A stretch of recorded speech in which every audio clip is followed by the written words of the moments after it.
Hey there. If you're drawn to stories about love, betrayal, and the kind of twists that leave you breathless, make sure to hit subscribe and join our little storytelling family. Here's today's story.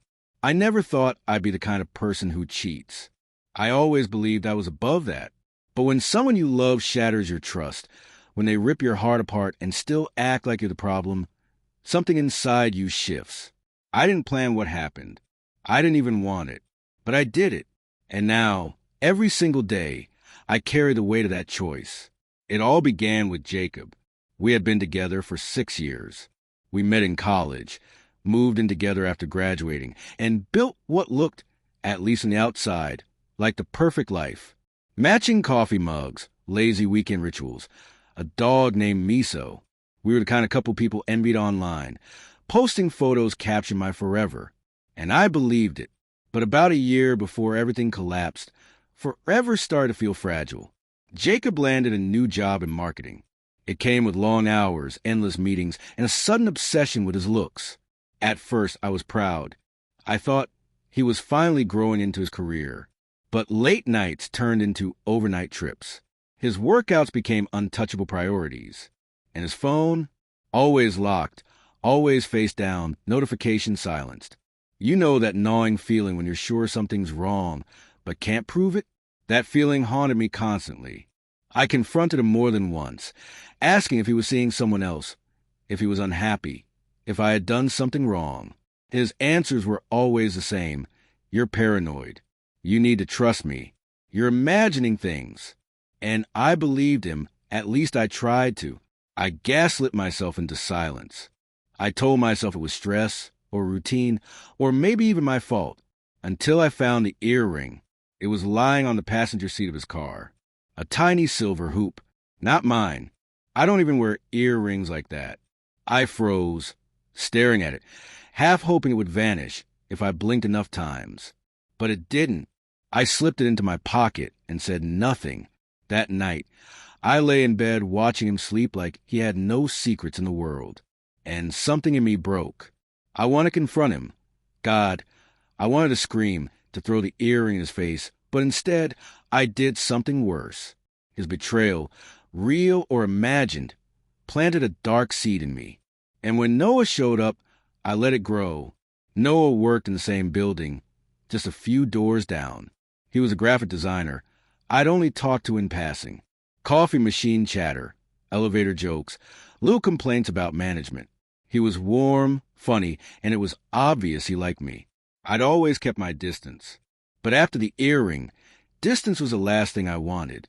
I started wearing lipstick to work. I replied to his messages with smiles and emojis. I leaned in a little closer, laughed a little louder. It escalated fast. One Friday, he asked if I wanted to grab a drink. I should have said no. Instead, I said yes. My heart pounded, not with excitement, but with guilt. The moment I walked into that bar with him, I knew there was no turning back. One drink became 3. The laughter turned into touches. And before long, I was at his apartment, fully aware of what I was doing. I told myself it was about power, about taking something back from Jacob. But really, I was losing a part of myself I could never reclaim. The next morning, I stood in Noah's bathroom, staring at my reflection. Smudged mascara, tangled hair, a heavy soul. I thought I'd feel vindicated. Instead, I just felt hollow. When I got home, Jacob was asleep. I slipped into bed beside him and stared at the ceiling until morning. For weeks, I carried the secret like a stone in my chest. Outwardly, I played my part, the girlfriend, the dog mom, the supportive partner. Inside, the guilt ate at me, and then karma arrived. One night, Jacob came home earlier than usual. He was quiet. He poured a drink, something he only did when something was deeply wrong. I asked what happened, and he handed me his phone. On the screen was a message from Noah. Hey, just checking in. I know things were intense, but I can't stop thinking about you. My stomach dropped. My hands shook. My throat went dry. Jacob didn't scream. He didn't throw the phone. He just looked at me and asked, "How long?" I broke down. I stuttered. I begged. I tried to explain it was a mistake. that it meant nothing, that it was revenge. But that word, revenge, was the worst possible excuse. He didn't argue. He just shook his head and walked out. I thought the truth might free me. Instead, it buried me alive. And then came the cruelest part. Weeks later, I found out he hadn't been cheating at all. The earring? It belonged to his boss's wife. She had borrowed his car after a work event because hers broke down. I even saw a photo from that night on social media, her wearing those exact earrings. Jacob hadn't lied, but by the time the truth surfaced, it was already too late.